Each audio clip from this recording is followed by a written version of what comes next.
ప్రభునందు ప్రియులైన మీకందరికీ యేసుక్రీస్తు ప్రభువారి నామములో శుభవందనాలు తెలియజేస్తూ ఉన్నాం. దైవజనులు బ్రదర్ భక్త సింగ్ గారి పరిచర్యలో నుండి అలసిన వాణిని ఓరడించు మాటలు. ఆగస్టు 9. న్యాయ విధులను బట్టి ఆయన దీనులను నడిపించును, తన మార్గమును దీనులకు నేర్పును. కీర్తన గ్రంథం 25వ అధ్యాయం 9వ వచనం. మన దేవుడు సజీవమైన దేవుడు.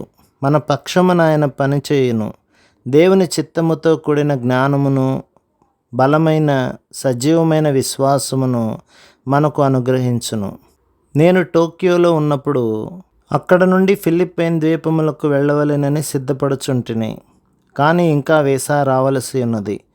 కావున నేను ఉత్తర జపాన్లోని ఒక ప్రదేశమునకు కూడా వెళ్ళవలెనని సిద్ధపడుచున్నందున ఆ సమయంలో అక్కడకు వెళ్ళుట ఎంతో కష్టమైనది.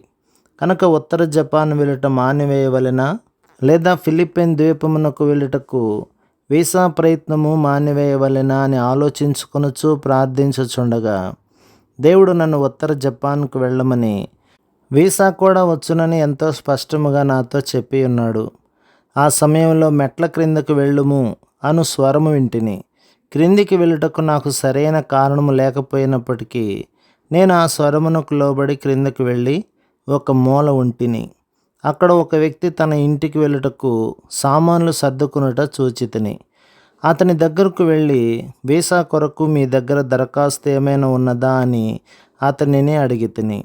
అతడు నాకు ఒక దరఖాస్తు ఇచ్చెను. ఆ తర్వాత వీసా పొందగల ఆఫీసునకు నన్ను తీసుకుని వెళ్ళగలడేమో అని అతనిని అడుగగా, సంతోషముగా తీసుకుని వెళ్ళగలను అని చెప్పెను. ఆ సమయంలో ఆ స్వరమునకు లోబడి నేను క్రిందకు వెళ్ళని ఎడల దానిని నేను పొందలేకపోయేవాడను. నేను వీసా ఆఫీసుకు ట్యాక్సీలో వెళ్ళితిని.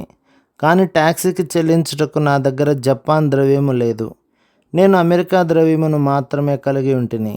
కానీ ఆ దినమున దేవుడు నన్ను ఆ వీసా ఆఫీసుకు వెళ్ళమని చెప్పి ఉన్నాడని ఎరిగి ఉండుట వలన నా విశ్వాసము నాకు ధైర్యమును ఇచ్చినది. నేను ఒక వ్యక్తి దగ్గరకు వెళ్ళగా అతనిది కూడా అదే దారి గనక తనను కూడా మీ ట్యాక్సీలో తీసుకుని వెళ్ళగలరా అని నన్ను అడిగిను. వెంటనే నేను ఒప్పుకుంటుని. ట్యాక్సీలో దేవుని గూర్చి నేను అతనితో మాట్లాడి నా సాక్ష్యము పంచుకుంటుని. మేము ట్యాక్సీ దిగినప్పుడు ట్యాక్సీకి తానే బలవంతముగా డబ్బు చెల్లించెను.